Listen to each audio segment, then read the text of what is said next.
The three big incumbents decided they were going to go around with their weed be gone and spray their garden and kill all the startups. We had $200 million of fresh money, but the market went away. You can see who's swimming naked when you drain the lake. It's a little bit like what VCs do to their CEOs when they don't do what they're told.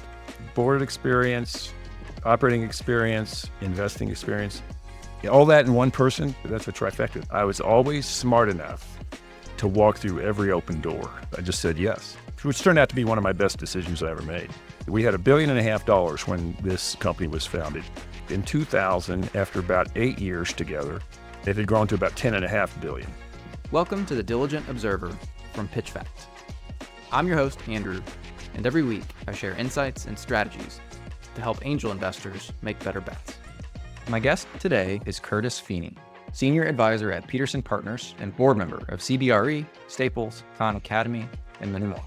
After helping grow Stanford University's endowment from $1.5 billion to $10 billion, he spent 2 decades at Voyager Capital, where he currently serves as a venture advisor.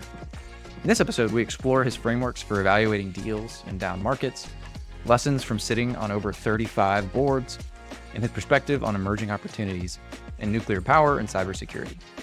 I hope that you enjoy learning from Curtis as much as I did. Curtis, thank you for being with me today. Thanks for having me. Happy to be here. So, Curtis, I wanted to start off by asking you about the beginning of your career. The other day, we were having drinks, and I got to hear about your first job. This was the Feenys versus the other guys. The lawn mowing story? Well, as you said, we were having drinks, so I think my lawn mowing opponent who told that story was probably taking liberties on the facts. But here's my version. My dad comes home. We have no money. He somehow goes and buys a brand new edger and a brand new lawnmower. And he's a World War II vet, and he wants his kids to be workers. I'm in 5th grade. So he says, I want you guys to go out and mow yards. You can charge for it. You give me back all the money you make until I have my mower and my edger and the brooms paid for, and then you can keep the rest. So that was our start. He gave us seed money. He was our angel investor. The funny part that I remember was Monday, I have a notebook. I've got names, and we've got yards. We have a few we got lined up. On Wednesday, we didn't have anybody, so we just took the day off. Well, you know, a World War II vet doesn't appreciate orders not being followed. So he comes home, and my brother and I both get spankings because we hadn't mowed any yards that day. He said, I want you to mow yards every day because he's got money at risk. It's a little bit like what VCs do to their CEOs when they don't do what they're told. So we got that spanking. And then my neighbor, Dave DeMayo, he lived down the street. Well, since we're out now cold calling because we got motivation, we were stepping into his territory, I'm sure. And we were lowering prices to get business because we had to make money, we had to make payroll.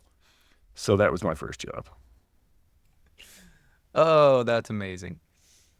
Well, you very shortly transitioned from the lawn care world into real estate. Can you say a little bit more about that transition? Yeah, so it wasn't a direct transition. That was 5th grade. I did keep working all through grade school and high school and college because you're on your own and you don't have money. You got to go out and make some money. So the real estate deal came about in a random way, which I think most careers are random. And then people tell historical trend line stories to make them sound like they were planned. But mine was completely unplanned. Went to Texas A&M, got an engineering degree, worked my way through college in the oil patch, working for Halliburton every other semester. And then realized that the people I wanted to be were not the engineers, but the managers of the engineers telling them what to do. So I went off to business school. And after business school, and between years of business school, I was a techie. I was a math physics guy. So I took a summer job between years of business school at MasTec Semiconductor, an early RAM manufacturing company that had spun out of Texas Instruments. One of the things in my career, I always had somebody that I wanted to be like. And one of the sort of mentor type people I wanted to emulate was this guy named George Lippy, who had gone to Texas A&M, gone to Harvard Business School, and then he went to Trammell Crow Company. And I followed his footsteps. So I had gone off to business school at Harvard. And then I went into real estate at Trammell Crow, largely because George did. But I had to sort of rationalize it in my own mind. Why am I doing this? And the reason I did it was the quality of people that Trammell Crow was hiring back in the late 70s, early 80s was the best of the best that they could find. And in fact, Goldman Sachs and Trammell Crow were competing for the exact same prototype person. And I was talking to Intel and Hewlett Packard and Exxon and Halliburton. But then Trammell Crow had these quality of people that I thought was a little bit of a level above the other larger, more bureaucratic companies, right? And so that's how I jumped into real estate. And without knowing anything about it, I just thought this was the best people and I wanted to be around those people. And they seemed to like what they were doing, and it was a meritocracy, and the harder you worked, the more you were compensated, that kind of thing. And you were there for a number of years. So I started out in Houston, Texas. I grew up in El Paso, went to Texas A&M. And so they said, well, where do you want to work? And I said, hey, I'm from El Paso. I will work anywhere. I didn't care where I worked. I just said, you put me where you need me or whether you think there is an opportunity for me. So they were saying San Antonio, Houston. I said, I'm indifferent, which I have learned most people have geography preferences. And I think maybe El Paso, poor side of town, beat that out of me. I had no geography preferences. Give me a job, give me some opportunity. So they said, okay, we'll put you in Houston. And then the friend of mine, George Lippy, he was running Oklahoma, and in fact, one of my classmates, Phil Marshallton, who sadly passed away, Phil had left Trammell Crow, and there was an opening in Oklahoma. So George called me and said, you want to go to Oklahoma? And I said, sure, if it's an opportunity, I'll go to Oklahoma City. My wife, fortunately, said yes. This is a little cute story I like to tell about that discussion. My wife was a chemical engineer from Stanford, and we had already one son, and she was loving her job. I was loving my job, but I got this opportunity to go to Oklahoma. And so I came home and said, Christina, what would you think about moving to Oklahoma City? And we had talked about my career and my possibilities. So she already knew this was in the discussions. When I asked her this question, she knew what I was asking was, do you want to move with me to Oklahoma City? And then I did one of the smartest things I've done. I did not say another word. I let her sit on that question. And then she kind of, after seemed like a few minutes, she said, Oklahoma, where the wind comes rushing down the plain. So that was it. That was the entire discussion. We were young. We both grew up poor. We both were forging our own way through life. And it was just an exciting chapter. So we moved to Oklahoma City. I ran the Oklahoma City office for Trammell Crow from the ages of, I was 26. And at 29, they called me and said, would you like to take over the Pacific Northwest for Trammell Crow? And of course, that was a move up in every way. So I ran the Seattle, Portland, Vancouver, BC offices. And I was 29 at that opportunity. And I said, part of my career strategy, if I had one, was to always say yes to every opportunity that came along. I took on the Seattle job. I had never been to Seattle. The first day I went to Seattle was when I took over, and I had no idea what the market was, who the people were. I just said yes, which turned out to be one of my best decisions I ever made. Joan Rivers was once asked, what's the secret to your success? And she said, I was always smart enough to walk through every open door. And I resonate with that. People want job title and function and industry and geography, which has never been my drivers. Those are necessary parts of the equation, but to me, the most important parts of the equation are the quality of the people, which is the reason I went to Trammell Crow, the opportunity to grow in a company that has momentum and is going somewhere. If you're in a large bureaucratic stasis of a company, there's not a lot of opportunity to grow. If a company's growing rapidly, your opportunities, if you work hard, are going to be there. Okay, so you were at Trammell Crow for a number of years, and then you found your way into the investing world. Say a little bit more about that transition. Yeah, so a couple of people called me and said, hey, there's this big opportunity at Stanford Management Company. It's in West Coast University, and their endowment, they're setting up an endowment to manage their university's assets, very similar to what Harvard, Princeton, and Yale had already been doing. So I got several calls from a friend of mine, Steve Clark, who was a Trammell Crow guy. He had gone up from Trammell Crow to be head of real estate at Harvard. Another buddy of mine, John Hamilton, had heard about the Stanford opportunity, and he mentioned it to me. A headhunter finally calls me. One of my friends, Joel Peterson, who I'm now a senior advisor at his firm, Joel Peterson had mentioned he was teaching at Stanford Business School, and he said, you guys should talk to this guy, Curtis Feeny. You have a ton of real estate. He can run that for you. I had been at Trammell Crow 12 years by then, and I was thinking career-wise, I'm either going to go off on my own or repot myself. And so when the Stanford thing came along, I thought it was interesting, and my wife had gone to Stanford, so she was game for that as well.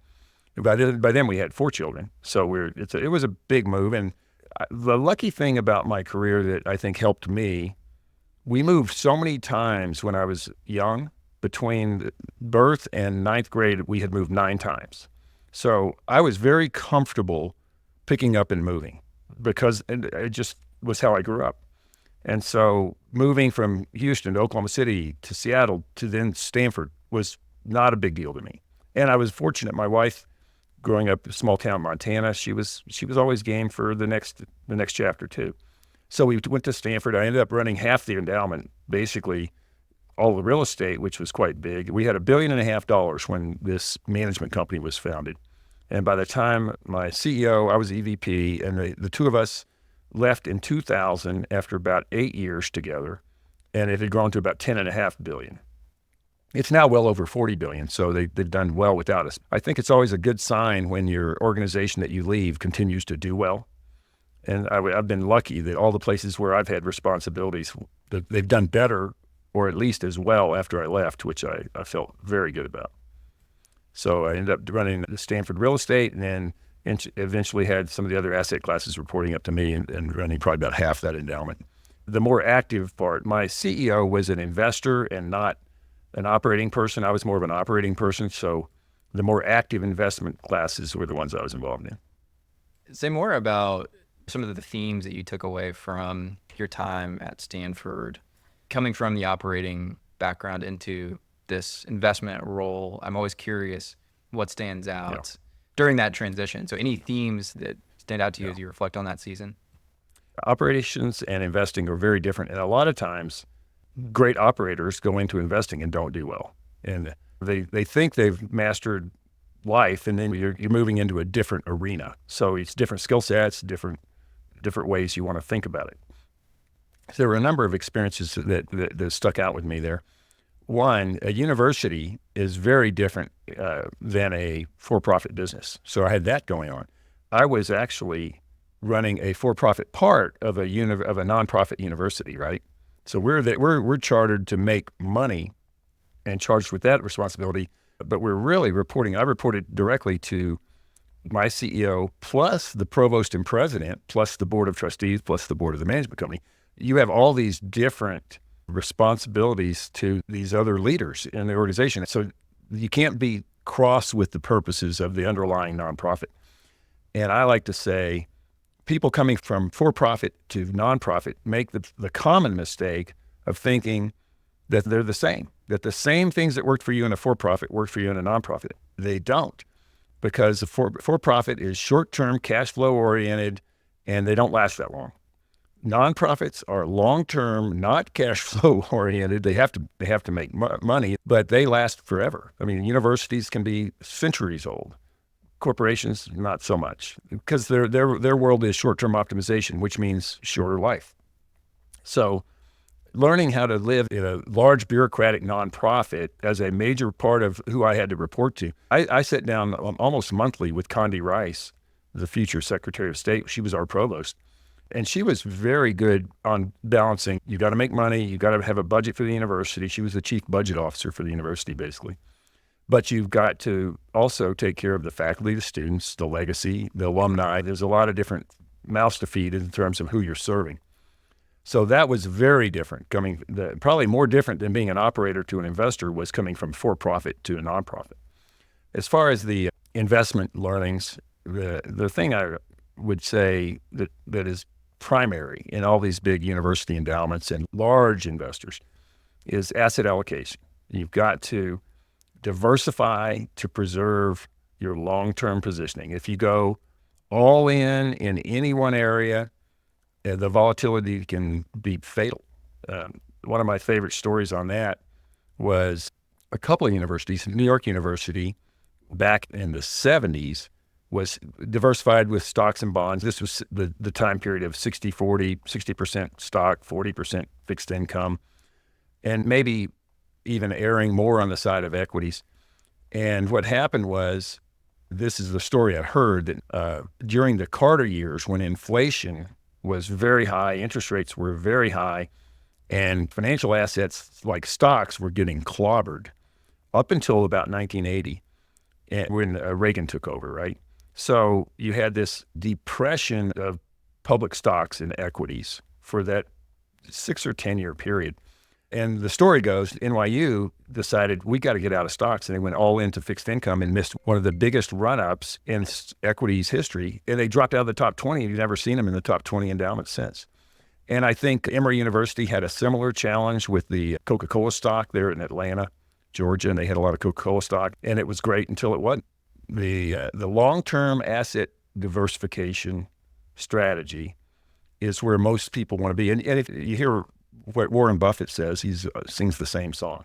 You take a long-term view, diversify your position, don't do day trading, don't go into the high volatility, try to get rich quick. Take a long view, get yourself into a lot of equities. For my own personal investing, I'm 67. I have no fixed income. I'm all equities because in almost any 10-year period you can find since it's been measured, equities outperform fixed income. You just have to be able to live with the volatility. You have to have a risk tolerance for the ups and downs. If you can stay in and are diversified, you'd probably be good in the long run. So say more about how endowments broadly think about the venture space.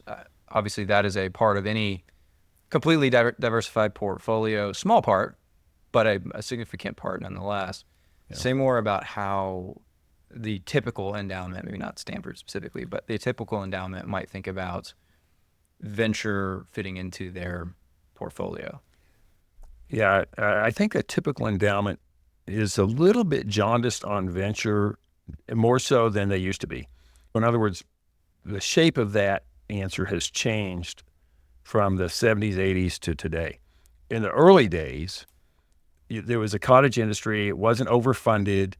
Some good technology people started helping startups get going in the technology space and had some phenomenal returns. Sequoia and Kleiner were early in those days. Draper was around. Reed Dennis was around. Some of the legendary Arthur Rock. These are names well known in the founding of the venture industry. And that has changed dramatically because the money got so big. Some of the returns got so big when you started having the PC revolution, then the internet revolution, and so on. And even things going on in biotech. Some of these dollars got so big that a lot of money flooded in, a lot of VCs. You went from dozens and hundreds of VCs to thousands and over 10,000 VCs. So you had a huge increase in the supply of money and the number of competing venture firms. I think it made it much tougher to get into the space. McKinsey did an interesting study. They did a 20-year study that was very specific to the time frame they analyzed. So I wouldn't say it's universally true, but for the years 1980 to 2000, they looked at 50 VC firms. And the interesting result was, and these were the 50 most mature VC funds that existed over that entire 20-year period. About 35 of those had random quartile returns in terms of top quartile versus bottom quartile and everything in between. Because, the VC industry, you want to be in the top quartile. Because if you're not, it's not as interesting. It's not that much better than just being in all equities, a diversified S&P, really. So about 35 of them were randomed whether they were going to be in the top quartile or not. It turns out of the remaining 15 or so, let's say 7, maybe 8, were consistently bottom performers of that group. And only 5 or 6 were in the top quartile, predictably. So most of the industry did not have consistent good returns fund to fund. And the interesting thing about how the endowments looked at VCs, you wanted a strong team with a strategy you believed in and a market focus you believed in that was going to stick together through ups and downs. Because if you're in a Kleiner Perkins, they're not going to have a great year every year, or Sequoia, but they're going to have really good years when the market's good, and then they'll do better than average when the market's bad. So you want to be in a top quartile fund repeatedly. You want to stay with them. And the problem with endowments and any large investor today is you can't get into the most sought after funds because they're very closed. They don't need more money. They know how much they're going to raise. And getting into those is very tough if you weren't in from a long time ago. You got into VC immediately following that period in around 2000. I wonder if you could talk about that story and what the experience was like for you Yeah. making that Yeah. transition following that period of the maturation of the industry. So there were a lot of people trying to get into venture at 2000. The industry was trying to hire like crazy. Here I was, a former real estate operating guy, and then an asset manager in an endowment. But the position I had at Stanford was very outward facing. So I knew all the VCs in the Valley. I knew most of the tech companies in the Valley. I knew a lot of private equity firms. So I had offers coming at me in the industry. I was talking to both some guys at Benchmark I knew and some guys at Moore David that I knew. And what I decided was I would rather be a part of building something. This is the engineer in me, probably. And so I called my buddies up in Seattle that were in venture, Voyager Capital, and I proposed the idea of jumping in with them as a general partner and opening up their Seattle office. And I wouldn't have been a general partner to begin with if I'd have jumped into a VC firm, but the training would have been great and the market was great. So that you could make arguments for all these different ways of thinking about it. But for me, I wanted to be part of helping build something and be rewarded for my own merits and have it be a meritocracy and not just be someone who's filling out forms or following orders that someone else gives me. So I joined Voyager Capital. And interestingly, I would contrast my Oklahoma City experience in real estate with my Silicon Valley startup experience in venture capital in this way. Both of those opportunities took place at a point in time where the markets were very tough. In March or April of 2000, the internet bubble burst, and we had just raised our fund. So I helped raise $200 million fund when I left Stanford and joined Voyager. So we had $200 million of fresh money, but the market went away. The IPO market shut down.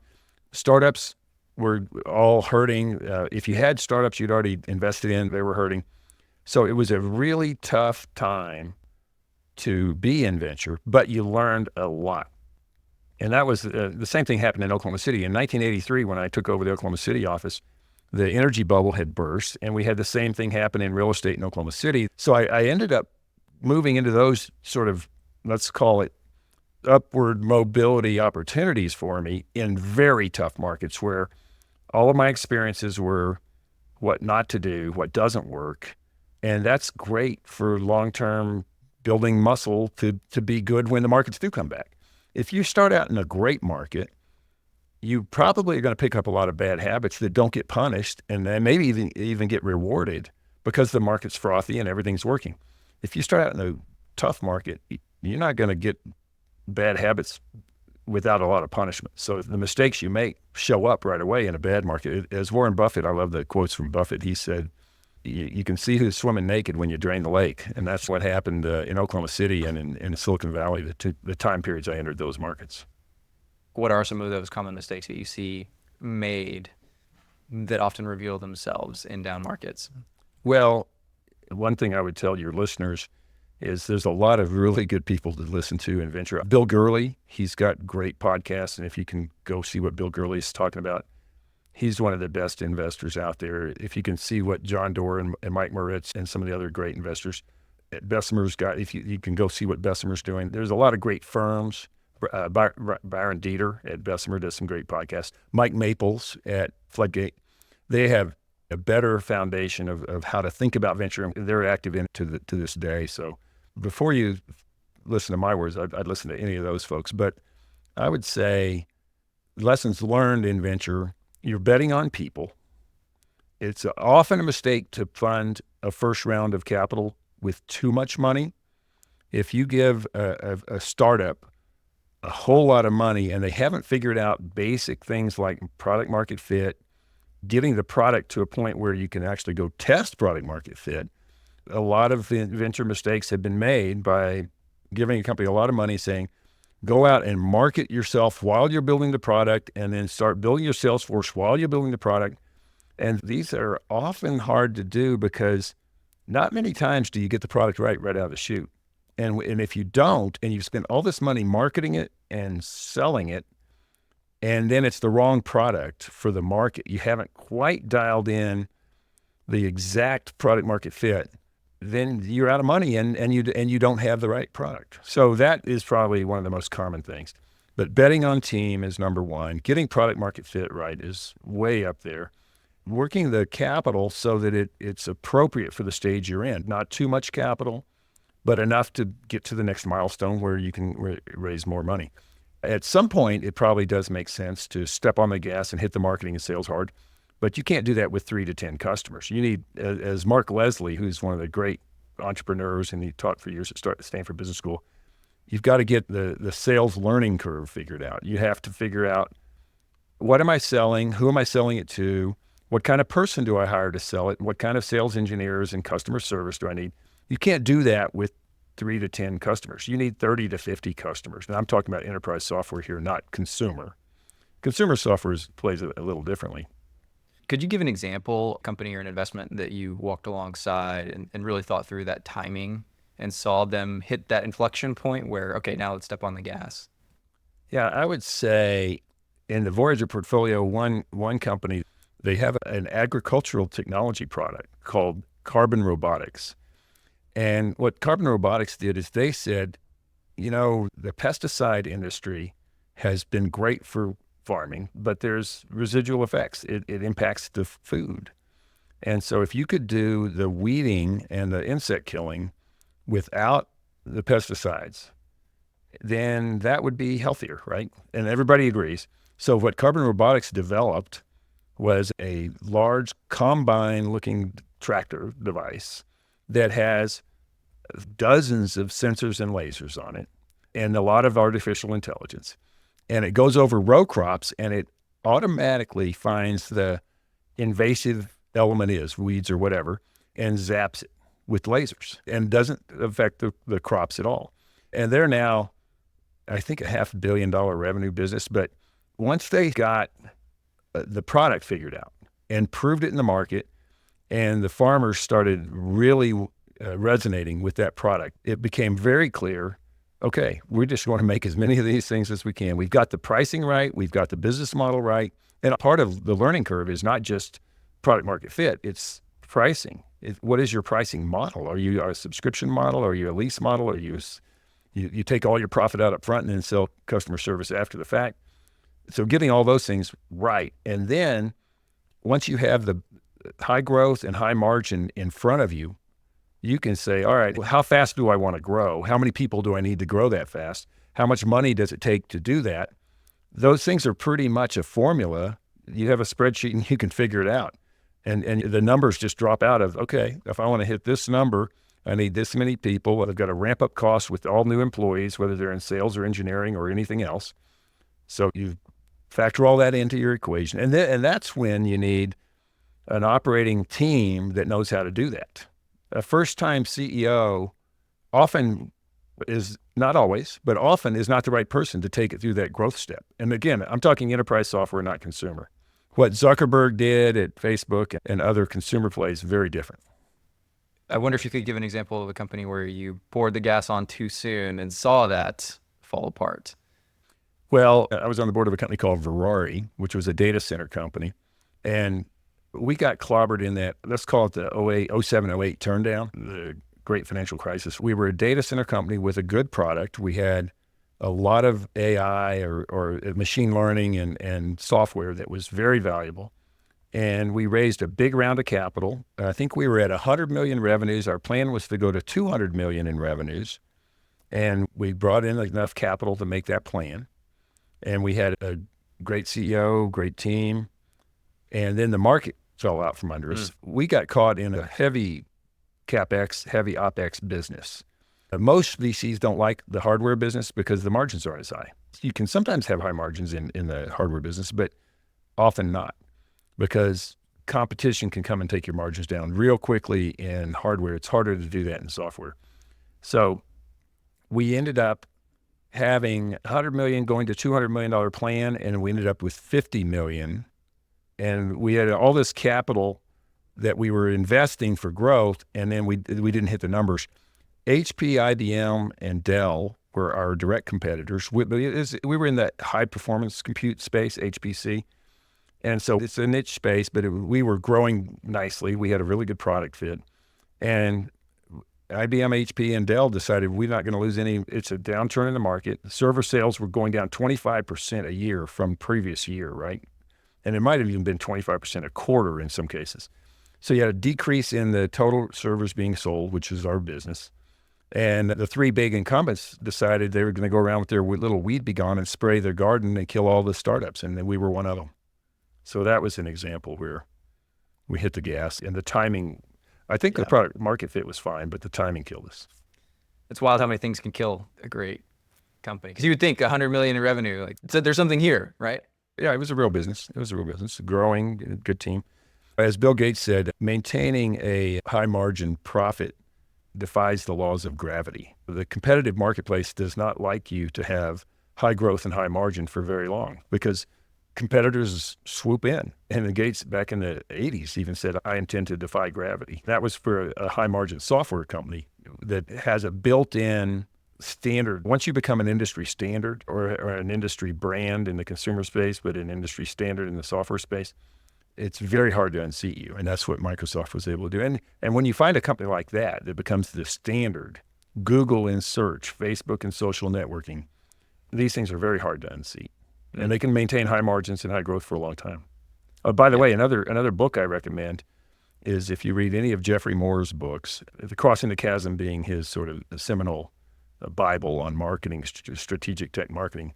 And he updated it, the more updated version brings it into the current marketplace. One of the best books on all these subjects we're talking about. Love it. So Curtis, something else I wanted to ask you about is you have served on the board of, I think I saw over 35 companies now. Is that right? And counting. 35 and counting. I'm super curious, what are some of the lessons you've learned just from sitting on these boards and seeing these companies day in, day out as they're evolving? Well, and I'll just start by saying, I get asked all the time, how do you get on boards? Because when you get my age, you're not as high energy as you used to be, and you don't want to necessarily be strapped to the mast as a CEO or an operating guy. So you can stay in the game on these board positions and be helpful with your wisdom and insight, hopefully, but you don't have to be 24/7, 365. And the way I got up on almost every board I've been on was by being in the game and in that arena. Whether it was a nonprofit board, I'm on the board of Khan Academy. I started helping Sal Khan out. And after a year of me sort of throwing anything I could at him that I thought would be helpful, he asked me to join his advisory board, which led me joining his board. And most of the boards I've joined have been that way, where I was in the arena, helping, playing, and then getting asked to join the board. Now, on the investing side, when I've put money in and joined the board, then I'm taking an active role as a board member, and I'm trying to help guide the company and the management team to success, but not as the operating person, as a guide and advisor to the CEO. And I think sometimes boards break down when the board members, one, confuse their operating background with their board responsibility. A strong CEO coming in and telling the management team, this is what you have to do, and getting into arguments and disagreements with them is usually not as effective as a softer touch, as a guide and saying, here's what I've done, here's why it worked, you should consider this. You have to support your team and your CEO. And if you don't, it creates a friction that's often detrimental and sometimes fatal. The other mistake I see boards making is when I'm an A round investor, I'm a B round investor, I have my preferred rights that those rounds let me have, and all of my decisions are going to be to protect my round and my preferred position. That's not how you build a great company. You build a great company by helping the management team and their employees and their customers and their ecosystem they're in be the best they can be. So if you're not helping the company be the best company it can be, then you're not optimizing the overall company result.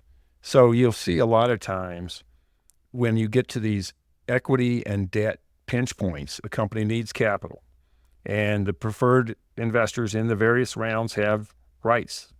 And so they'll often do machinations to optimize or let's say maximize their position on the cap table to the detriment of the company. They may bring in an investor that's not the best investor because it looks better on their cap table. or they may do an inside round instead of an outside round because they want to take more control.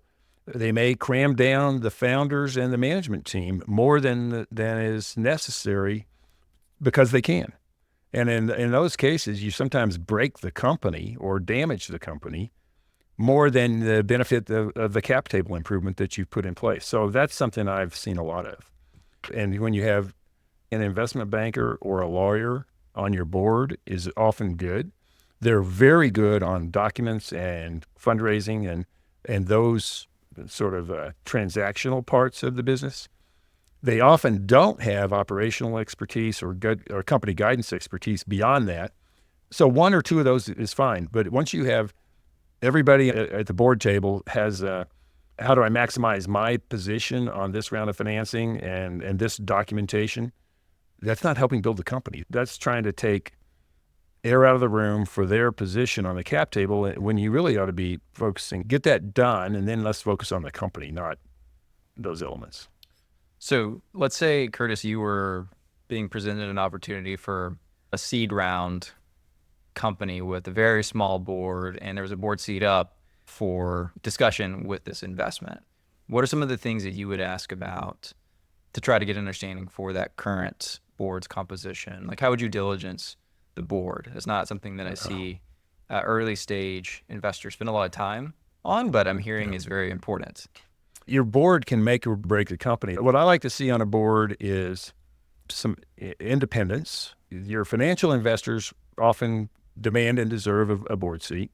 And if the financial investors in their experience have operating backgrounds, that to me is a good combination. Someone who's got investment experience and operating experience and has sat on multiple boards. If they've been on multiple boards, they've already learned the hard way what doesn't work. And boardroom fights are messy and potentially fatal.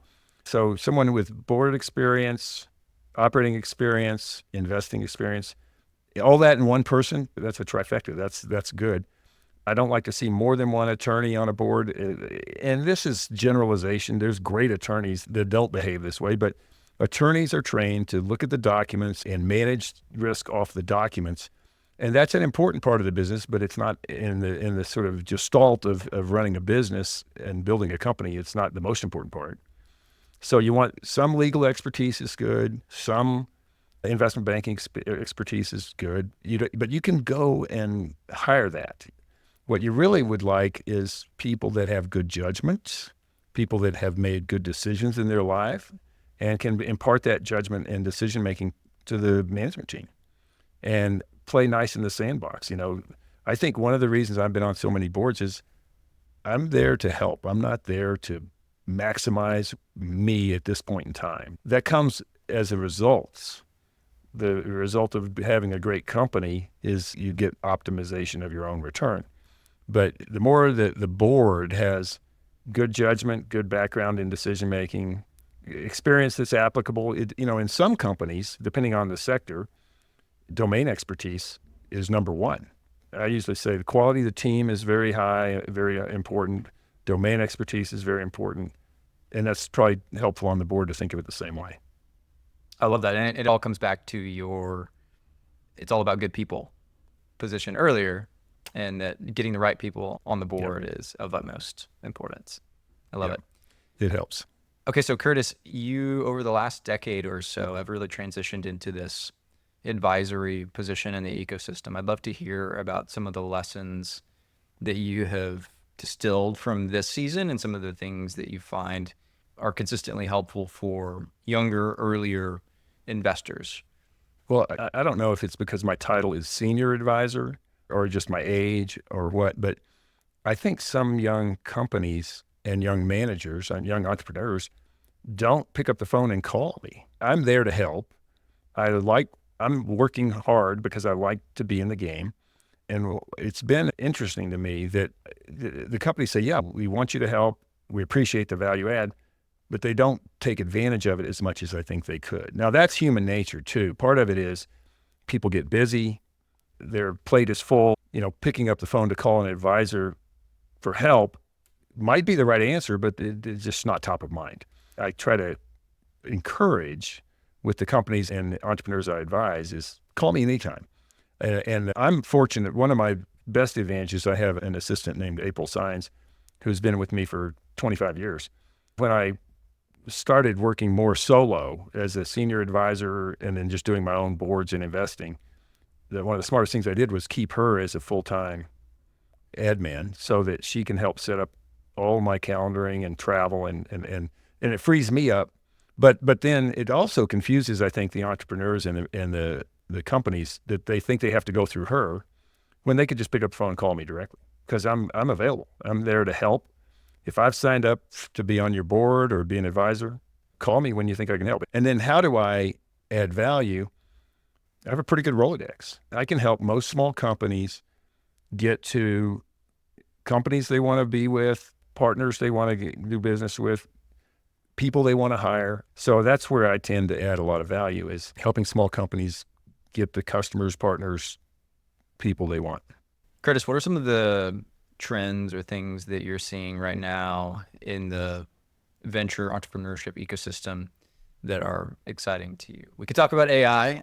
Happy to go there if you want, but what are some of the things that you're excited about right now? Well, cyber is going to be critical. If you look at existential threats, you've got nuclear weapons, you've got cybersecurity risks, you've got probably AI risks, right? So coming up with good firewalls in those areas is critical. If we're going to go in energy, if we're going to have an energy solution that works for the planet, nuclear has got to be part of the transition. We can't get the power that all these developing countries and developed countries need without bridging the gap from fossil fuels to non-fossil fuels without nuclear.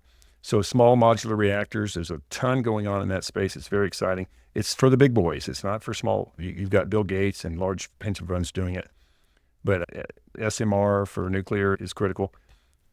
Figuring out what are the risks in cybersecurity and in AI that we can mitigate somehow that's a big open area. And I think there's a book I like to recommend to people on cybersecurity. The name of the book is This Is How They Tell Me the World Ends. And it's a deep dive into nation-state hacking and cybersecurity risks by a top New York Times investigative journalist named Nicole Perlroth.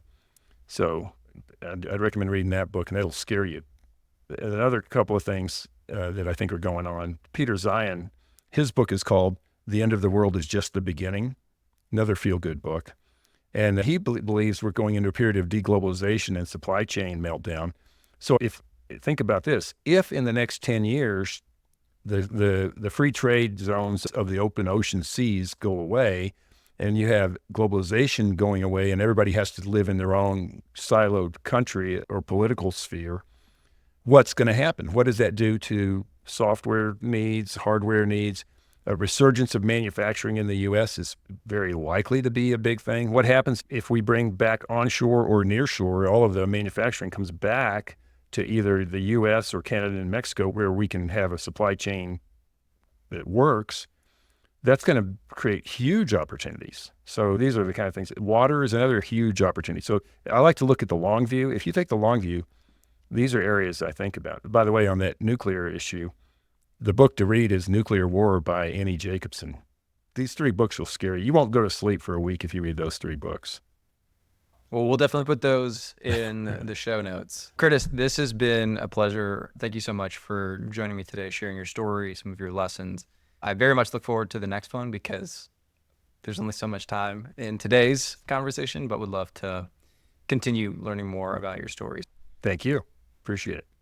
Thanks for listening to this episode of The Diligent Observer. I'm your host, Andrew Taslow, and if you are looking to make better bets as an angel investor, subscribe for more at thediligentobserver.substack.com.